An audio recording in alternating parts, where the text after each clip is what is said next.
A rare mid-October night in the pretty city with thunderstorms. Systems moving through the Denver metro area as we speak. Thank you for joining us tonight. I'm Kyle Clark. I'm Alexandra Lewis. Let's get straight to 9 News Chief Meteorologist Kathy Sabin tracking some storms for us. Lots of lightning in those pics, Kathy. That's right. There are showers and thunderstorms, Alex, coming up from the south, tracking toward the northeast.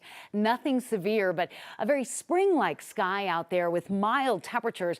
Today we were in the 70s and 80s, but a powerful storm crossing Colorado is bringing in colder air tonight.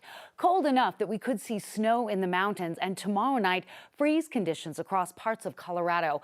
Thursday into Friday, a freeze watch for the Northwest Plateau, the Four Corners area, and a frost advisory north and east of Denver. This is tomorrow night for temperatures in the lower 30s. So some colder air is coming, but the wind is ferocious out of the south, 30 and 40 mile per hour gusts south and east of us. The storms are tracking right across the I-25 corridor, bringing some rain and lightning to Parker, Highlands Ranch, Elizabeth, and Colorado Springs, back into Cripple Creek, but also in and around Archuleta County, Pagosa Springs.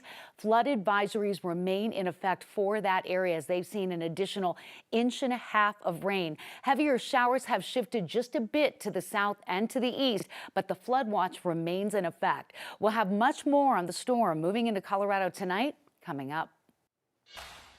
A federal judge is temporarily preventing the Trump administration from laying off federal workers during the government shutdown. So while that case plays out in court, Colorado's unemployment office is getting flooded with claims from furloughed and laid off federal workers.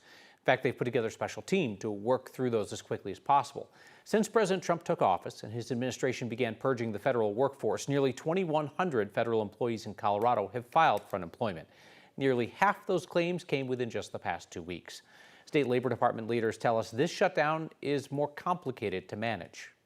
That is different from previous shutdowns because we want to be able to distinguish as much as we can between those federal workers who are out of work since January for other reasons like the reduction in workforce or because of the shutdown.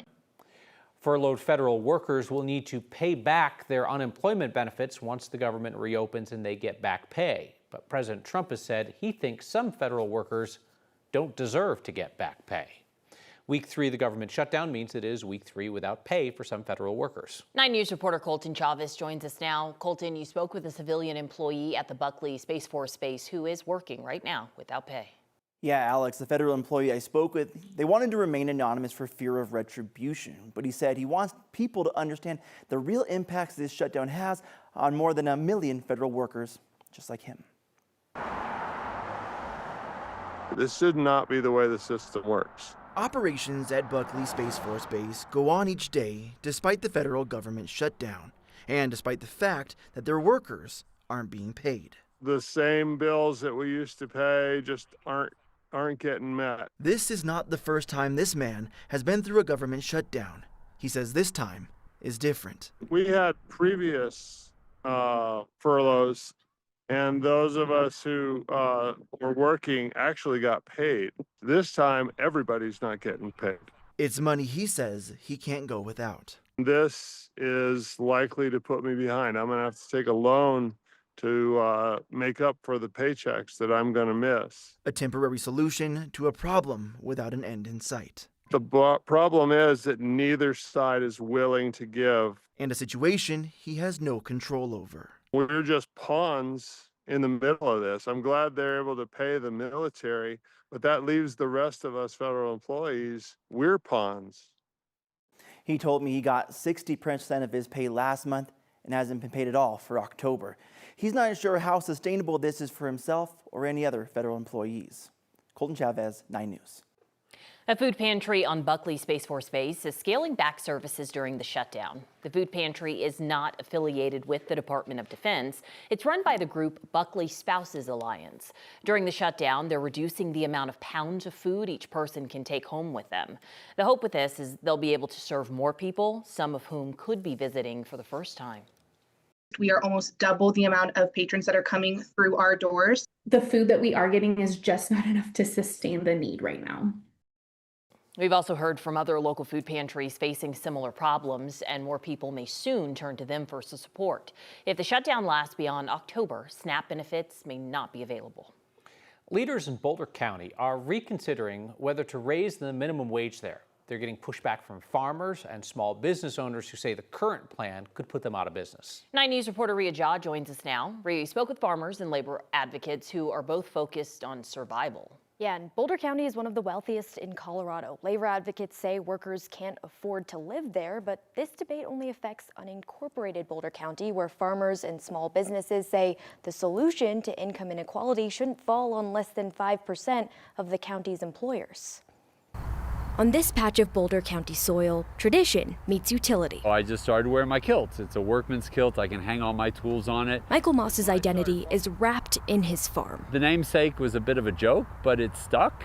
So it's unique, and I decided to run with it. After more than a decade of farming in Niwot, I want to make sure there's local food for my community. Michael isn't sure how much longer he can keep his mission alive. Boulder County said $25 an hour is a good regional wage. Everybody said, oh no. Farmers like Michael say they support fair pay, but argue the county moved too fast last year when it passed a plan to hike the minimum wage to $25 an hour by 2030.